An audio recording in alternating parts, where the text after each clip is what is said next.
Masa depan hanya bisa dibentuk oleh orang yang optimis. Orang yang melihat masalah sebagai peluang untuk membentuk hidup yang lebih baik. Halo semuanya, nama saya Naufal, selamat datang di channel saya Manajemen Kehidupan. Kali ini saya akan membahas kalau masa depan itu hanya bisa dibentuk oleh orang yang optimis. Diolah dari berbagai sumber, bahwasanya sepanjang sejarah manusia, kemajuan hanya bisa diwujudkan oleh orang yang optimis. Mereka bukanlah orang yang hidup tanpa adanya masalah. Namun, mereka adalah orang yang merangkul masalah. Masalah tidak lagi dilihat sebagai sesuatu yang harus dijauhi dan dihindari, tapi masalah adalah sebuah peluang untuk menciptakan hidup yang lebih baik. Kita selalu punya pilihan untuk jadi orang yang optimis, karena optimisme kita bisa membentuk masa depan yang kita inginkan. Sebelum kita mulai, buat kalian yang mau support channel ini agar terus berkarya, caranya gampang banget. Kalian cukup klik tombol subscribe dan nyalakan loncengnya. Di era sekarang boleh dibilang sulit untuk menemukan optimisme. Bayangkan, setiap harinya kita dipenuhi oleh berita yang negatif.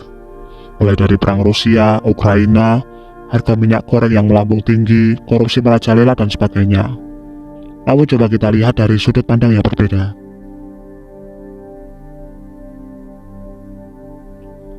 Ketika begitu banyak masalah yang datang bertubi-tubi, justru ini merupakan alasan kuat kalau kita harus jadi orang yang optimis. Loh, kok begitu? Iya. Sepanjang sejarah manusia, setiap penemuan besar, setiap pencapaian dalam hal yang sulit, membutuhkan semangat ilmu yang tinggi. Contoh, pesawat terbang. Sebelum tahun 1903, tidak ada orang yang percaya kalau kita bisa terbang di udara. Namun semua itu tidak membuat Wright bersaudara menyerah, karena terus berjuang hingga akhirnya mereka jadi orang pertama yang menemukan pesawat terbang. Tentu saja ketika kamu optimis, belum tentu hasilnya sesuai harapan. Tidak ada jaminan untuk itu. Namun yang perlu kamu sadari, ketika kamu tidak mengerjakan sesuatu dengan optimisme yang tinggi, maka akan sulit hal tersebut untuk jadi kenyataan. Jadi ketika kita menginginkan sesuatu, bayangkan sebuah solusi dan percaya kalau kita bisa membuatnya jadi kenyataan. Kepercayaan inilah yang akhirnya bisa membentuk masa depan. Menariknya, orang yang optimis itu bukan artinya hidupnya mudah dan tidak ada masalah. Optimisme adalah perspektif ketika kita berharap dunia condong ke arah yang baik. Ketika kita punya lebih banyak alasan untuk berharap masa depan yang indah daripada rasa takut. Orang yang optimis juga punya perspektif yang menarik. Mereka tidak menjauhi masalah, tapi melihat masalah sebagai sebuah peluang. Mungkin hal ini terdengar aneh, tapi apa kamu tahu, solusi dan masalah itu saling berkaitan. Masalah menghasilkan solusi dan solusi menghasilkan masalah. Maksudnya begini, masalah yang kita hadapi saat ini berasal dari solusi masa lalu. Begitu juga sebaliknya. Contoh paling mudah adalah perubahan iklim. Masalah besar ini muncul karena di masa lalu kita menggunakan bahan bakar fosil sebagai solusi energi masa lalu. Nah, bayangkan kalau sekarang kita semua beralih dari kendaraan dengan bensin menuju kendaraan dengan baterai. Maka di masa depan, baterai yang kita anggap sebagai solusi terbaik saat ini bisa saja menjadi masalah besar bagi generasi mendatang. Itulah sebabnya menyalahkan masa lalu merupakan hal yang tidak tepat. Contoh lain, ketika kamu sudah berada dalam situasi di mana kamu baru masuk di tempat kerja yang baru, lalu menemukan banyak kesalahan di tempat tersebut akibat pilihan yang diambil di masa lalu, jangan biasakan selalu menyalahkan masa lalu. Atau mungkin saja pilihan yang waktu itu diambil merupakan solusi terbaik pada waktu itu. Selain itu, ketika kita menyalahkan masa lalu, artinya kita sedang mengecilkan kemampuan kita untuk menghasilkan solusi dari masalah yang kamu hadapi sekarang. Ingat, semakin banyak solusi baru, maka akan menghasilkan banyak masalah di masa depan. Namun bukan berarti kita tidak bisa menyelesaikannya. Ada pertanyaan yang menarik. Apakah menurut kamu dunia sekarang itu lebih baik? Mungkin saja kamu berpikir dunia kok makin lama makin buruk ya. Misalnya ada perubahan iklim, perang yang tak kunjung usai, krisis ekonomi global, pandemi COVID-19, dan sebagainya. Namun kalau dilihat sejarahnya, dalam 500 tahun terakhir telah ada peningkatan terus-menerus panjang waktu. Kenapa hal ini tidak membuat banyak orang jadi optimis? Mungkin karena ada dua alasan. Pertama, fokus media condong ke hal yang buruk. Misalnya begini, headline media yang dominan seperti ini. 1 juta orang Indonesia terkena COVID-19. Tapi apakah kamu pernah membaca artikel yang judulnya kayak gini, 249 juta orang Indonesia tidak kena COVID-19? Tentu saja tidak. Akan tetapi media tidak akan menulis sesuatu yang normal dan dialami banyak orang, tapi hanya menulis sesuatu yang berada di luar kebiasaan. Contoh lainnya kayak begini, 300 orang melanggar batas kecepatan maksimal kendaraan di jalan tol. Namun, media tidak akan menulis 2 juta kendaraan patuh pada batasan kecepatan maksimal. Kenapa begitu? Karena masyarakat tidak mau membaca hal yang biasa.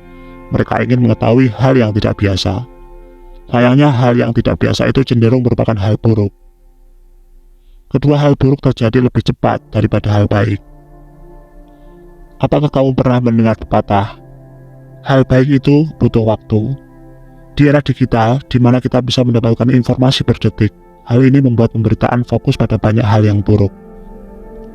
Optimisme ternyata mempunyai beberapa bentuk. Mungkin yang sering kita lihat adalah ketika kita yakin kalau hasil dari pekerjaan kita akan berakhir baik. Ketika kita bisa mempercayai orang asing. Ternyata itu merupakan bentuk dari optimisme. Coba bayangkan, di zaman dulu ada 2 orang asing yang bertemu. Orang asing pertama membawa biji-bijian, lalu menukarnya dengan orang asing kedua yang punya daging sapi. Hal ini bisa terjadi karena keduanya saling mempercayai. Dan kepercayaan adalah bentuk lain dari optimisme. Rasa optimisme inilah yang mendorong sebuah peradaban hingga bisa seperti sekarang ini. Bentuk yang lain optimisme juga bisa merupakan kepercayaan terhadap generasi selanjutnya. Kehidupan yang kita nikmati sekarang merupakan hasil karya dari generasi sebelumnya. Jalan yang kita lewati setiap hari, gedung pencakar langit, fasilitas internet, dan sebagainya. Semua manfaat yang kita nikmati sekarang merupakan pengorbanan dari generasi sebelumnya. Mereka mungkin saja tidak menikmati seperti yang kita nikmati sekarang. Nah, sekarang adalah tugas kita untuk generasi mendatang. Salah satu caranya yaitu kita harus bersedia berkorban sedikit demi generasi mendatang.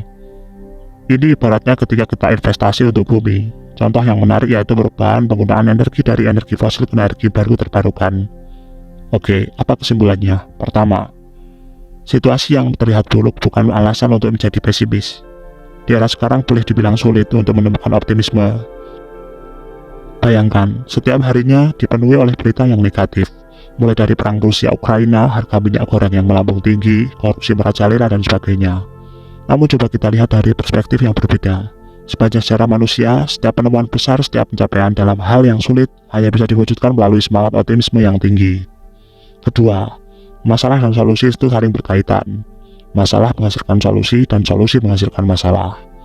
Maksudnya begini, masalah yang kita hadapi saat ini berasal dari solusi masa lalu, begitu juga sebaliknya. Contoh, perubahan iklim adalah masalah besar saat ini yang muncul karena di masa lalu kita menggunakan energi fosil sebagai solusi energi masa lalu. Ketiga, hal baik butuh waktu.